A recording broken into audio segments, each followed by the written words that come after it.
தேஜஸ்வி யாதவ் அதிரடியான அறிவிப்பை அறிவித்திருக்கிறார்கள். இந்த அறிவிப்பின் மூலம் அங்கிருக்கக்கூடிய எத்தனை மக்கள் பயன்பெற போகிறார்கள்? இதற்கு மத்தியில் லல்லு பிரசாத் யாதவ், அதற்கப்புறம் நிதிஷ்குமார், இவங்களை விட்டா பீகாரில் வேறு தலைவரே இல்லைன்னு சொல்லியிருக்காங்க. ஆனால் அவங்களுடைய மகன் தேஜஸ்வி யாதவ் அரசியலில் இறங்கின மாதிரி நிதிஷ்குமாரோடைய மகன் அரசியலில் இறங்குவாரா? அது மட்டும் இல்லாமல் இந்த கட்சிகளுக்கெல்லாம் எத்தனை எம்பிக்கள் இருக்கிறார்கள், என்னென்ன தொகுதி பங்கீட்டுகளை கேட்கிறார்கள், முக்கியமாக சிராக் பாஸ்வான் அழுத்தம் கொடுக்கிறார். இது சார்ந்த முழு விபரத்தை தான் இன்னைக்கு வீடியோவில் பார்க்க இருக்கிறோம். வாங்க வீடியோக்குள்ள போகலாம்.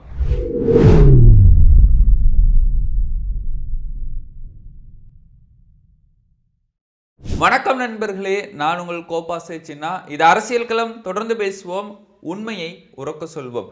நம்முடைய சேனலை மறக்காமல் சப்ஸ்கிரைப் பண்ணிக்கோங்க, உங்களுடைய நண்பர்களுக்கும் ஷேர் பண்ணிடுங்க, உங்களுடைய கருத்துக்களை மறக்காமல் பதிவிட்டுருங்க. தேஜஸ்வி யாதவ் அவர்கள் அதிரடியான ஒரு அறிவிப்பை வெளியிட்டிருக்கிறார். பீகார் தேர்தலை ஒட்டி இதை நம்ம பரப்புரையாகவும் எடுத்துக்கலாம், தேர்தலுக்காக கொடுக்கக்கூடிய வாக்குறுதியாகவும் எடுத்துக்கலாம். அந்த அளவிற்கு அவர் என்ன சொல்லியிருக்கிறார் அப்படின்னு பார்த்தோம்னா, ஆர்ஜேடி மட்டும் ஆட்சிக்கு வந்து விட்டால், இந்தியா கூட்டணியின் தலைமையிலான ஆர்ஜேடி ஆட்சி பொறுப்பிற்கு வந்துவிட்டால் ஒவ்வொரு வீடுகளிலும் அரசு வேலை ஒரு நபருக்கு வழங்கப்படும் அப்படிங்கிற மாதிரியான அறிவிப்பை வெளியிட்டிருக்கிறார். இந்த அறிவிப்பை கேட்ட பீகார் மக்கள் சந்தோஷம் அடைந்திருக்கிறார்கள். ஏன்னா ஒவ்வொரு கட்சி தலைவர்களும் தன் தேர்தலுக்காக ஒவ்வொரு வாக்குறுதிகளை கொடுப்பதுண்டு.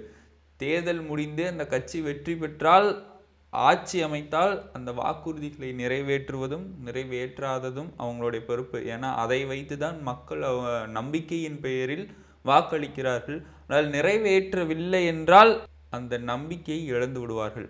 ஆனால் தேஜஸ்வி யாதவ் அவர்கள் நிறைவேற்றுவார் அப்படின்னு மக்களால் எதிர்பார்க்கப்படுகிறது. நம்ம பொறுத்திருந்து பார்ப்போம். ஏன்னா பாஜகவும் இதே மாதிரி தாங்க, தேர்தல் வர்றதுக்காக லடாக்கில் ஒரு வாக்குறுதியை கொடுத்துட்டு அதை நிறைவேற்றாதனால அங்கே கலவரம் வெடிச்சிருச்சு.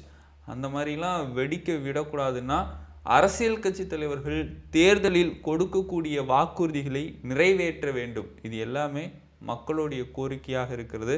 ஏன்னா ஆட்சி அதிகாரத்திற்கு வருவதற்கு முன்னே பல வாக்குறுதிகளை கொடுக்குறாங்க, ஆனால் அதில் ஒரு சிலதை மட்டுமே செய்கிறாங்கன்னு பல நாளாக குற்றம் சாட்டிட்டு இருக்கிறாங்க. ஆனால் இனிமேல் மக்கள் நீங்கள் தேர்தல் கொடுக்கக்கூடிய வாக்குறுதிகளை நிறைவேற்றலைன்னா மக்கள் அடுத்த கட்சிக்கு மாறிவிடுவார்கள். இதெல்லாம் உண்மையான சம்பவம். சரி, பீகாரில் இப்போ பரபரப்பு களம் உண்டாகிட்டு இருக்குதுங்க. பீகார் தேர்தல் வேற நவம்பர் 6 நடக்க போகுது. ஆனால் நிதிஷ்குமார், தேஜஸ்வி யாதவ் அவர்களுடைய தந்தை லல்லு பிரசாத் யாதவ், இவங்களை விட்டா பீகார்லேயே அரசியலில் அந்த அளவுக்கு தாக்கம் ஏற்படுத்தினவங்க யாரும் இல்லைங்கிறாங்க. அப்போ பீகாரில் முதல் சட்டமன்ற தேர்தல் எப்போ நடந்தது, அந்த வரலாறு நமக்கு தெரியணும் இல்லையா? பீகார் அரசியல் பற்றி பேசுகின்ற பொழுது இந்த மாதிரியான தகவலை தெரிந்து வைத்துக் கொள்வது மிக ஒரு நல்ல விஷயம். அதாவது முதல் சட்டமன்ற தேர்தல் 1952 தான் நடக்குது. அதில் 1952 1990 வரைக்குமே காங்கிரஸ் தான் ஆட்சியில் இருக்குது. அதற்கு பிறகு தான் காங்கிரஸ் தலைமையில் ஒரு சர்ச்சை ஏற்படுத்துது. எப்போ 1967 காங்கிரஸ் தலைமையில் ஒரு சர்ச்சை ஏற்பட்டு அந்த கட்சியின் மீது மக்கள் நம்பிக்கை இழக்கிறாங்க. ஆனால் கிட்டத்தட்ட ஒரு 13-15 ஆண்டுகளாக காங்கிரஸ் எங்கே இருந்ததுன்னே பீகாருக்கு தெரியல. ஆனால் இப்போ காங்கிரஸ்னால் பீகாரில் ஒரு நம்பிக்கை இருக்குது. அந்த அளவுக்கு நம்பிக்கையை ஏற்படுத்தும் விதமாக களத்தில் இறங்கி செயல்பட்டுருக்கிறாங்க. அதற்கு பிறகு தான் இப்படி காங்கிரஸ் தலைமையில் ஒரு சர்ச்சை ஏற்பட்டது இல்லையா?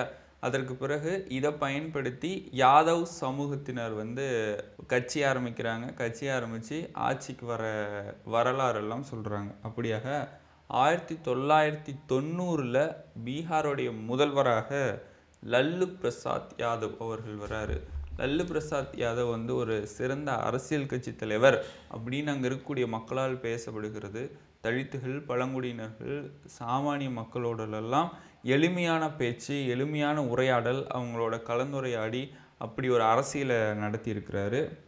ஏன் இவர் அரசியலுக்கு வந்தார், இவர் எப்படி ஆட்சி அமைத்தார் அப்படின்னு பார்த்தோம்னா அதுக்கு பின்னாடி ஒரு கதை இருக்குது. 1989 பாகல்பூரில் வகுப்புவாத கலவரம் வெடிக்குது.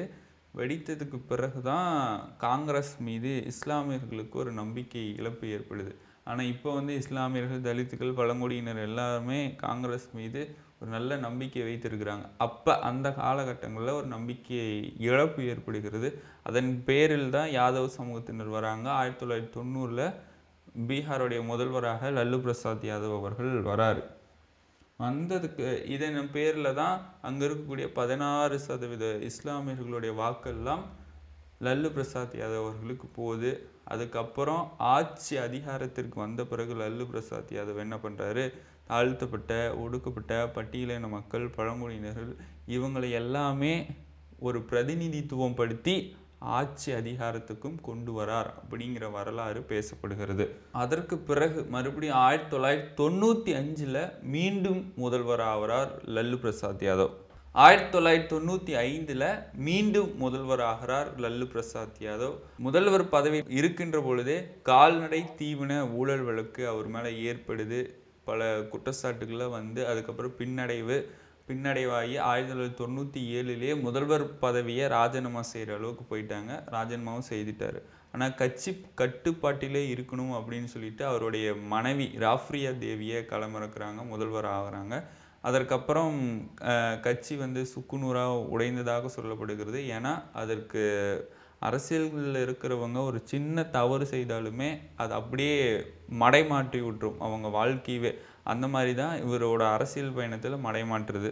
அதுக்கப்புறம் தான் அவங்களுடைய மகன் வராரு, தேஜஸ்வி யாதவ் அவர்கள் வராரு. அவர் வந்ததுக்கப்புறம் இந்த மாதிரியான அப்பா செஞ்சது தப்பு தான் அப்படிங்கிற மாதிரி எல்லாம் மக்கள் மத்தியில் நல்ல விஷயங்களில் மறுபடியும் தொடர்ந்து செய்கிறாங்க. இஸ்லாமியர்களுக்கு, தலித்துகளுக்கு, பழங்குடி எல்லாரும் செஞ்சு அதற்கு பிறகு தான் இவங்களுக்கு எதிர்கட்சியாக ஒரு கட்சி ஆரம்பிக்கிறாங்க. 2003 ஐக்கிய ஜனதா கட்சி ஆரம்பிக்கிறாங்க. 2005 நிதிஷ்குமார் முதல்வர் ஆகிறார்.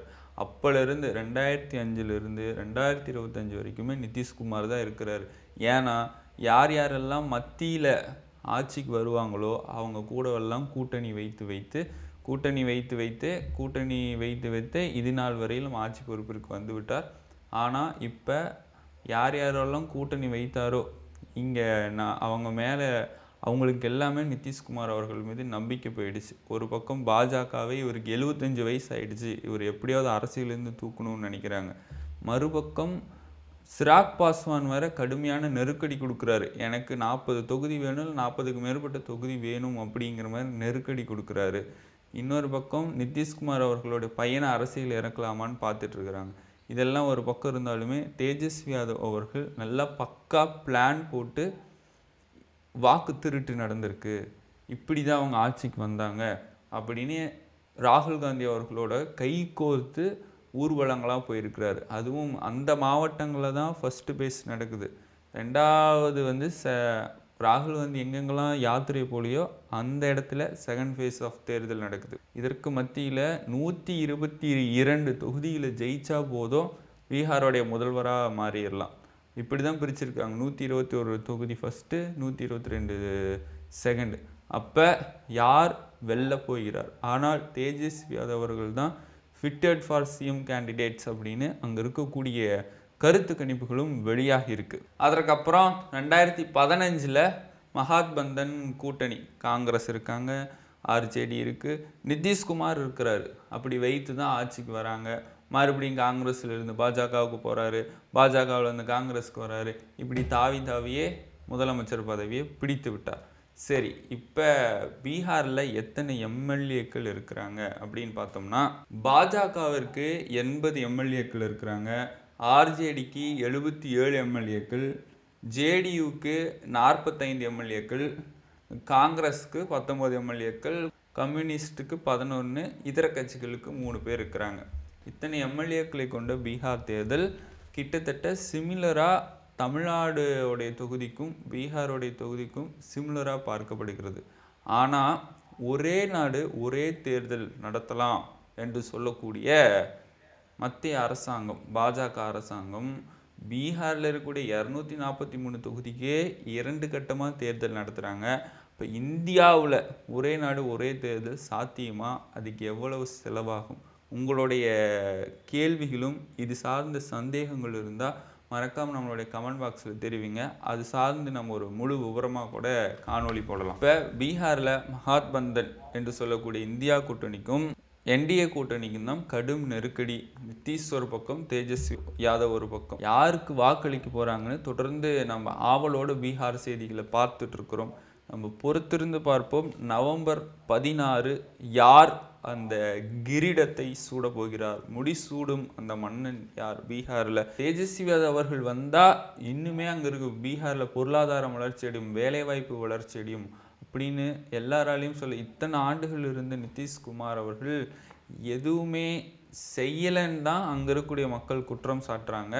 ஒரு ஆட்சியில் ஒரு மாற்றம் ஏற்பட்டால் அங்கே இருக்கக்கூடிய மாநிலமும் ஒரு மாற்றம் ஏற்படும். தேஜஸ்வி யாதவ் அவர்கள் முதல்வராக எம்முடைய சேனல் சார்பாகவும் வாழ்த்துகிறோம். மீண்டும் ஒரு அரசியல் காலத்தில் நான் உங்களை சந்திக்கிறேன். அதுவரையும் உங்களிடமிருந்து விடைபெறுவது நான் உங்கள் சின்னா.